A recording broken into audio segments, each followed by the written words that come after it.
Hey everybody, Kevin P. McAuliffe here, and I'm one of the senior editors at MyJo in Toronto, and I am back again with another Boris TV tutorial, and this time we're going to take a look at one of my favorite plugins inside of Boris Continuum Complete, and it's an effect that I use all of the time. And I'm talking about Film Process. And one thing that I love about Film Process is that it's such a flexible and versatile plugin. You can get so many different and unique looks out of it every time you use it. Now, as you can see here, I've created two looks that I've nicknamed Vertigo and Sepia. Now, I've called the first look Vertigo because it always reminds me of that U2 music video for their song Vertigo. You can see that in the whites, it's very like a heat haze type of look. And you can see in the second look, I've created almost like a sepia tone look. But if you take a look, there are still some colors mixed in there. And these two effects I created very quickly inside of Film Process, and I'm going to show you how you can do it right now. Okay, so I'm just going to quit out of QuickTime and let's Command Tab into Avid Media Composer. Now the first thing that we're obviously going to need is a clip to work with, and I've imported this clip into Media Composer using Avid's AMA Link To feature, but if you're not using version 5, don't worry. You can get this clip in by obviously importing it into Media Composer. And this is a clip from Video Tracks HD from Digital Juice, and let's take a look at creating that first look, that Vertigo look. So what I'm going to do is I'm just going to select the entire clip by pressing T on the keyboard. I'm going to hit B to paste it into a new timeline. And what I'm going to do is I'm going to press Command and 8 on the Mac, Control and 8 on Windows, and I'm going to navigate down to Effects inside of the BCC selection of plugins, and I'm going to come down to F and I'm going to select Film Process. I'm going to take the effect, I'm going to drag it down onto my clip just like that, and I'm going to press Shift and Y to go into effects mode. Now, Shift and Y is my shortcut to get into effects mode, and if you don't have effects mode mapped on your keyboard, don't worry, you can easily get into it by coming over here and clicking on the effects mode button. Now, the first thing that I want to point out about Film Process, and one of the best features of it, is it has so many fantastic presets. Presets for me are a huge thing because they're a big time saver, and they're also a great place to start. And one of my favorite presets in here, and you'll see that if I come up and I click on the preset dropdown, you have a lot of static presets and you have some animated ones as well. My favorite one that I go to all the time, Bleach Bypass. You'll see that in a matter of seconds, we now have this fantastic looking Bleach Bypass effect. I could simply render this out and use it on the settings that are right here, right now. I'm just going to undo what I just did here just to put the effect back the way that it was. Because believe it or not, I actually started this effect using another effect inside of Boris Continuum Complete. And what I'm going to do is I'm just going to step into this effect. I'm just going to come up and I'm actually going to apply a glow effect to this clip first. Now, once I apply the glow effect, you're going to notice that the effect blows out a lot. I'm just going to go back into effects mode here. And what I'm going to do is I'm going to take the glow intensity way down. I'm just going to put it at about 0.3. So you can see we still have a little bit of glow happening here. And I can just click on bypass just to get rid of the glow there for a second. So you can see an ever so slight glow that I want to apply before I do the film process. I'm just going to step back out of the effect here. I'm going to go back into effects mode. And the first thing I'm going to do is I'm going to come up and I'm going to look at the pre-process section of the effect. And I'm going to do a little bit of gamma compensation to begin with. So let's put gamma compensation at about 0.9. That's not too bad. You can see that everything just brightened up a little bit. Next thing I'm going to do is I'm going to come down to post-process here. And I'm going to put our post-saturation at minus, let's put it at about minus 75. Just like that. And you can see that we still have some color going on here. Everything is just very bleached out. Now, if I come back towards the beginning here, what I want to see is I want to see this part of the track right here with the whites. What I'm going to do now is I'm actually going to use lens misting. And what I want to do is I want to do some misting in all of these highlights here to really give it that heat haze kind of look. So what I'm going to do is I'm going to come over here to the highlight mist and let's set this around 50. And as soon as I set it, you'll see now that everything that was in the shot that was considered highlights is now really blown out. We've got a lot of misting going on here. And you can see that if I come through, it almost looks like this is alive. So why don't I just quickly render this here and I can show you what this looks like. Because believe it or not, the effect is done and ready to be used.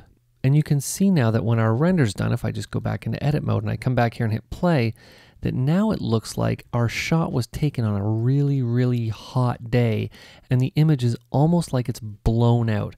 And I love the way that when we come back here and you take a look at the whites, it almost looks like they're alive. Now, one thing that I do want to show you, if I go back into effects mode, you can see that because I nested this effect down here, I have my glow effect. And if I was to click on bypass, you see we get a very different looking image if we don't put glow onto the shot just like that. I'm just going to undo that so that our shot renders again just like that. And you can see how important the nesting of these effects is. And these are two very common BCC effects, glow and film process. And you can see how together they can combine to create a fantastic looking end shot. Now, I also want to point out a couple other things before I go on to show you the sepia shot. And that is obviously the first and probably most important feature inside a film process besides the effect itself is compare mode. And compare mode in film process is huge. I'm just going to come up to compare mode here for 1 second. I'm just going to turn it on and say compare. And you can see that right now, if I take this and I just drag it over here, this now starts to give us a really good indication of the before and after if the client wants to see it. Now, one thing that's important to keep in mind is that as soon as you turn on compare, obviously the shot is going to unrender itself. So once you're happy with looking at the before and the after, just make sure you undo what you just did to put the shot back into its rendered state. Now, the other thing that I want to mention is that much like pretty much all of the effects inside of Boris Continuum Complete, you don't need to look at all of these parameters that you see here if they seem to be a little bit daunting and a little bit confusing. What you can do is you can simply navigate up to the top, and I'm just going to hide compare mode here, and you can see that I can click on my view parameters drop down, and right now I've selected all.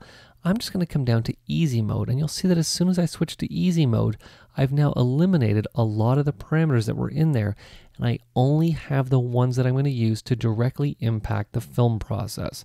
I've hidden a lot of the motion tracking and parameters like that, because in most cases inside a film process, you're not going to be using that. Okay, so now let me move on and show you how I did that second shot. So what I'm going to do here is I'm just going to remove this effect. Now, actually, what I should mention before I remove this effect is this is a technique I like to do all the time. Let's say that I'm happy with this look here, and I want to apply this to multiple shots. Well, there's a couple ways I can do this. I can simply come back into effects mode. I can come up to preset, and I can save this as a preset, and I had called it Vertigo. And I can say save. And now that parameter will always be available to me, and I'll just reset this to the factory defaults. I can now simply come down, say load. I'm just going to load up Vertigo because I saved it today and say open, and boom, there's the effect ready to go on that clip. Very quick and very easy. And on the flip side, what I can also do if I want to apply this effect to multiple shots very easily, inside of effects mode here, I can simply take the effect icon itself and drag it over into my bin.